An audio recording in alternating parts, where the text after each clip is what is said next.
Welcome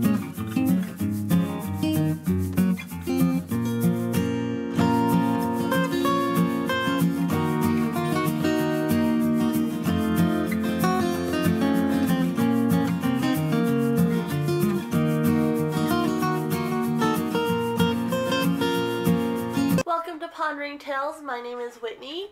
Today I want to talk about socialization do's and don'ts, mainly regarding socializing with other people and animals. That's going to be our focus today. Puppies do go through a critical socialization period between 3 and 16 weeks where they need to be exposed to a variety of different objects, environments, surfaces, people, animals, things like that. Just exposure in general. But when you're socializing a puppy, it's really important that you keep things positive because they can easily become overwhelmed or fearful. So you always want it to be a positive thing when you're socializing. But like I said, today's focus is whether it's a puppy or an older dog, do's and don'ts of socializing with other people and dogs when you're on your walk. On that note as well, puppies, it's really important that you're careful of where you socialize them because even though the critical period is between 3 and 16 weeks, they're often not fully vaccinated until after that 12-week mark. 14 weeks actually is when they should receive their last parvo distemper. So it's really, really important that you're careful of how you socialize them during that critical period because you don't want them to get sick as well. So you want to expose them to things in your own house, pets that you know are vaccinated, environments that you know are safe. Don't take them to parks, don't take them to pet-friendly stores, things like that, because you don't want them to get sick. On that note, I am also finishing up the 30-day Walk the Dog Challenge. We are going into the final week here. If you haven't been following along, please check out my Instagram, Pondering Tales, all one word. That's where I've been posting every day updates on how I'm doing during the challenge. Next week's video will be going over the whole month, what benefits I saw, things like that. So if you haven't subscribed yet, please do so and hit that bell notification so that way you do get notified when I do upload that video. And also, if you haven't started the challenge yet and you want to participate, please do so. It's been so beneficial for myself and my dogs, and it's a great way to strengthen your bond with your dogs. And so if you haven't started, it's never too late. And then if you are uploading videos or pictures, use the hashtag Pondering Tales 30-Day Walk the Dog Challenge, and that way I can see you guys doing this challenge as well. On that note, let's go ahead and get started. Alright, so let's go ahead and talk about socialization do's and don'ts. Like I kind of mentioned before, this is mainly regarding older puppies and dogs and interactions between people and people with dogs. Mainly people with dogs, but I'll talk a little bit later about just interactions with people in general. And so the first one, there's 3 different things I want to cover, and the first set is do know your dog and don't push them too far. It is really easy for a shy dog or a reactive dog to get overwhelmed in situations where you're exposing them to other dogs or people, and so you really, really want to be mindful of your dog's personality and what's gonna be a positive experience for them. A shy dog, you may be exposing them to a perfectly friendly dog, but that dog's overly rambunctious and doesn't have good manners. It can really set them back. Or even my boxer was exposed to a puppy that was overly rambunctious, and my boxer was really, really good, but she still developed leash reactivity from that situation because she was on leash and she wasn't able to get away, and the owner of the puppy just kept following us because I kept trying to create more distance. But instead of standing up for her and just saying, okay, your puppy's getting overwhelming, and so we just need to stop this interaction, I was trying to be nice, and she thought it was so cute, and so I kept trying to create distance, but there was nowhere to go, and so it created leash reactivity for my boxer, even though she, in general, did really well with dogs.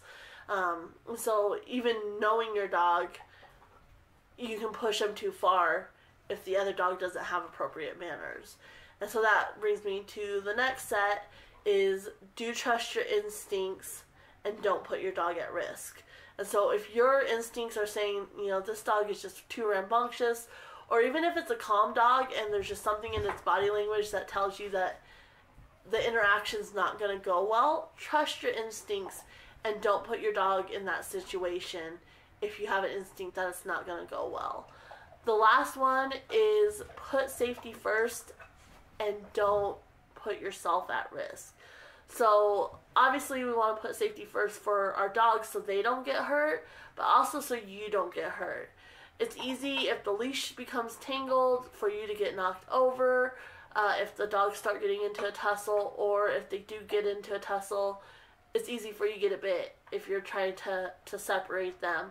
I mean, you don't know if it's your dog biting or the other dog biting, and it just creates a whole bad situation. And so it's really, really important that you make sure you guys are safe. And so there is something called the 3-second rule when you're first meeting a new dog, especially on leash.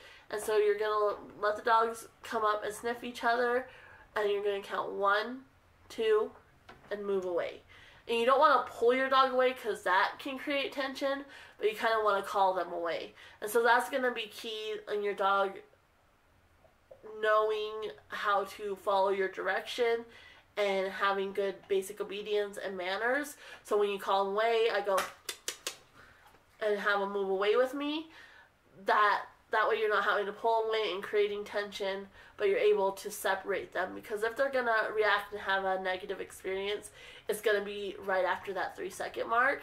And so the longer they're there, I don't know if you guys have ever noticed when dogs are greeting each other, they kind of puff up and there's this tension in them. Minus puppies who are normally wiggly and happy, but normally there's kind of a tension there. And so you want to break that tension so they don't have a negative experience. Not that they would have a negative experience, but it is a possibility. And so by breaking that tension and creating a positive first greeting, when you bring them back together, they've already had that positive experience with each other versus a tension-filled experience or one of them potentially snapping and starting a fight, whatever the case may be. And so by pulling away, you're just releasing that tension. And so that's really important, and that helps keep you and your dog safe, and so you're putting safety first.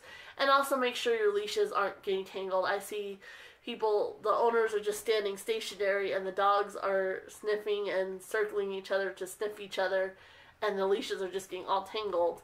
And then if something does happen, you're all tangled up. And so you want to kind of move with your dog, and so that way they're not getting tangled up. You're okay. Sorry, Boo Boo. Boo Boo probably saw a tumbleweed blowing by. It's really windy today. Come here, Boo Boo. Yeah, I don't want you. So anyway, it is really, really important that you don't put yourself or your dog at risk. But those are the 3 different do's and don'ts that I wanted to cover. The last thing I want to talk about is being your dog's advocate. It is okay to say no. I cannot stress that enough. So often we're peer pressured into letting somebody pet our dog or letting their dog play with our dog because their dog is friendly. Even if their dog's friendly does not mean they have appropriate manners and does not mean they're a good dog for your dog to interact with. And dogs don't always want to be pet by everybody. If I was a dog with my personality, I wouldn't want to be pet by everybody. And I think it's ridiculous how we have this standard for them that they should allow every person they meet on the street to pet them. That's just not feasible. And so it is okay to say no. I'm going to use my killer as an example. People would ask to pet her, and I would say if she wants to. They would give me funny looks, but when I was socializing her, I knew she wasn't a very social dog. And with dogs, it's not about the interaction, it's about the exposure and keeping it positive. And so that's what I would tell them if she wants to. And sometimes she would, and sometimes she wouldn't, which was perfectly fine. And I never had her interact with other dogs on leash because that was not the type of dog she was. And so because I did that and she had positive experiences in public and around other people and around other dogs. She was great. I could take that dog anywhere. The town I used to live in had a fiesta each year, or has a fiesta each year, and we would go to that, and there'd be so many people, so many dogs, and she was a perfect angel. People would even drive by, pet her, and she would just keep moving. I mean, because I put in the work and I never forced her, and she never had a bad experience because I never forced her. And so, like I said, it isn't important to be your dog advocate and say no. Sometimes people will still push the issue even if you tell them no. And so it is okay to be rude sometimes too if you need to.